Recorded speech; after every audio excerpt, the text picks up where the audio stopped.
اعوذ باللہ من الشیطان الرجیم، بسم اللہ الرحمن الرحیم۔ الم تر کیف فعل ربک باصحاب الفیل الم یجعل کیدہم فی تضلیل وارسل علیہم طیرا ابابیل ترمیہم بحجارۃ من سجیل فجعلہم کعصف مأکول۔ صدق اللہ العظیم۔ ابھی میں نے جس سورت کی تلاوت کی ہے سورۃ الفیل ہے، مکی سورت ہے۔ اس سورت کا ترجمہ کچھ اس طرح سے ہے، اللہ رب العزت نے ارشاد فرمایا، تم نے دیکھا نہیں کہ تمہارے رب نے ہاتھی والوں کے ساتھ کیا کیا؟ کیا اس نے ان کی تدبیروں کو اکارت نہیں کر دیا اور ان پر پرندوں کے جھنڈ بھیج دیے جو ان پر پکی ہوئی مٹی کے پتھر پھینک رہے تھے، پھر ان کا یہ حال کر دیا کہ جیسے جانوروں کا کھایا ہوا بھوسا۔ جیسا کہ میں نے بتایا یہ سورت مکی ہے اور اس سورت میں ایک خاص واقعے کا ذکر ہے جس کو عرب کا بچہ بچہ جانتا تھا۔ دراصل اس سورت کے اندر اللہ رب العزت کی طاقت اور قدرت کا ذکر کیا گیا ہے۔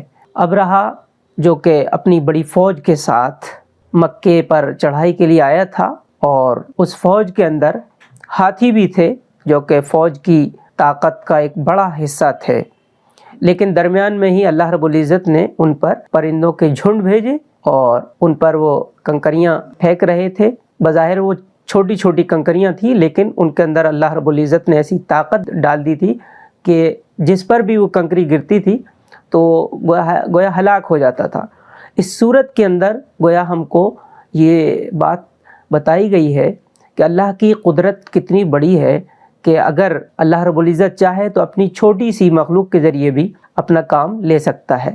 دین کی اقامت، دین کا کام کرنے والوں کو یہ بات اچھی طرح سمجھنا چاہیے، اور جو کام نہیں کرتے ہیں دین کا ان کو بھی یہ بات اچھی طرح سمجھنا چاہیے کہ اگر ہم نے یہ کام نہیں کیا تو اللہ کا تو کچھ اس میں بگڑنے والا نہیں ہے، اگر ہم کام کریں گے تو اس میں ہمارا ہی نفع ہے۔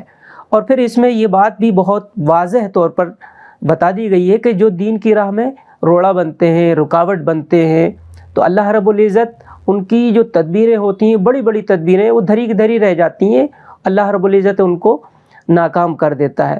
بڑی بڑی پلاننگیں کر لی جائیں، بڑے بڑے منصوبے بنا لیے جائیں، اللہ کی قدرت کے سامنے وہ بالکل ناکام ہو جاتے ہیں۔ اللہ کی لاٹھی کے اندر آواز نہیں ہوتی ہے۔ جب اللہ کی لاٹھی پڑتی ہے اور ڈنڈا چلتا ہے تو ساری تدبیریں ایک طرف رہ جاتی ہیں، اور پھر یہ بات دنیا کے سامنے کھل کر واضح طور پر سامنے آ جاتی ہے کہ اللہ کی قدرت کتنی زبردست ہے۔